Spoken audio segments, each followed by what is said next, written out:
Alright, तो आज का हेयर मास्क बनाने के लिए सबसे पहले मैंने लिया है एलोवेरा। एलोवेरा बालों के लिए बहुत ही ज़्यादा अच्छा होता है। अगर आपके पास नेचुरल नहीं है तो आप ये वाला भी इस्तेमाल कर सकते हो ऑफ कोर्स। इसके अलावा मैंने यहाँ पर इस्तेमाल किया है कैस्टर ऑयल का। कैस्टर ऑयल से बालों की ग्रोथ बहुत ज़्यादा प्रमोट होती है। और कोकोनट ऑयल ऑफ कोर्स, जो बालों को मॉइस्चराइज करता है, नरम बनाता है। मैंने अपने बालों की लेंथ के हिसाब से छोटा सा एलोवेरा ले लिया, इस तरीके से काट कर उसका पल्प निकाल लिया और अब मैं इसको हाथों से क्रश करूँगी क्योंकि मैं बहुत ही ज़्यादा आलसी हूँ। एनीवेज, इसको इस तरीके से क्रश करना है कि जेल के फॉर्म में आ जाए, तो मैं इसको अपने हाथों से ही कर रही हूँ। एलोवेरा हमारे बालों के लिए बहुत अच्छा होता है क्योंकि इसके अंदर विटामिन ई होता है और वो ऑफ कोर्स हमारे बालों के लिए बहुत अच्छा होता है। इससे हमारे बालों की ग्रोथ भी प्रमोट होती है। अब इसको क्रश कर लेने के बाद मैंने इसके अंदर डाल दिया है थोड़ा सा कोकोनट ऑयल। मैंने बता दिया मेरे बाल छोटे हैं, इसीलिए मैं थोड़ा थोड़ा पोर्शन बना रही हूँ।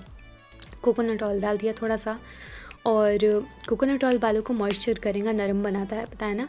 और इसके बाद मैंने ऐड कर दिया कैस्टर ऑयल। कैस्टर ऑयल काफ़ी थिक होता है, इसलिए मैं ज़्यादा ऐड नहीं कर रही हूँ। ये बालों की ग्रोथ को बहुत ज़्यादा अच्छी तरीके से प्रमोट करता है। अब इसको मिक्स कर रही हूँ। मेरे मिक्स करने का अंदाज़ देख के आप समझ सकते हो, उल्टे हाथ से काम करना बहुत मुश्किल होता है, सीधे हाथ में फ़ोन था है नहीं। वैसे तो ये मास्क आपके बालों के लिए बहुत ही ज़्यादा अच्छा है। आप इसको हफ्ते में 2-3 बार इस्तेमाल कर सकते हो। हाँ, एक चीज़ का ध्यान रखो कि इसे अपने बालों पर ज़्यादा समय के लिए नहीं रखना है क्योंकि इसमें एलोवेरा है ना, तो ठंडा होता है, इससे आपको सर्दी हो सकती है। तो फिर इसको स्कैल्प पे लगा लो, बालों की जड़ों में लगा लो, 15 मिनट बाद किसी अच्छे शैम्पू से धो लो।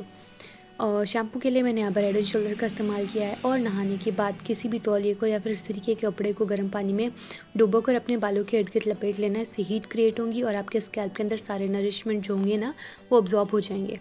इसीलिए मैं यहाँ पर इस कपड़े का इस्तेमाल कर रही हूँ। नरम मुलायम सा है, अपने बालों के लिए भी एकदम सॉफ्ट रहता है। और रबर बैंड को ये ऐसा इस्तेमाल करें जिसमें आपके बाल लटके नहीं, इस तरीके का रबर बैंड चल जाएगा ईजिली। वो रबर वाले जो होते हैं ना छोटे छोटे, वो बिल्कुल भी इस्तेमाल मत करो। और अगर कैचर इस्तेमाल कर रहे हो तो इस चीज़ का ध्यान रखो कि इसके अंदर आपके बाल बिल्कुल भी ना अटके। और सोते वक्त हमेशा कैचर को निकाल कर सोना चाहिए, इस चीज़ का याद रखो, वरना इसके स्प्रिंग वगैरह में बाल अटक कर टूट सकते हैं। और इसके अलावा ये जो मास्क है ना, इसको हफ्ते में 2 बार आप अप्लाई कर सकते हो। अच्छे से शैम्पू से धो लो, गर्म पानी में कपड़ा को भिगोकर अपने सिर पर रख लो, आपको बहुत ज़्यादा फ़ायदा होगा।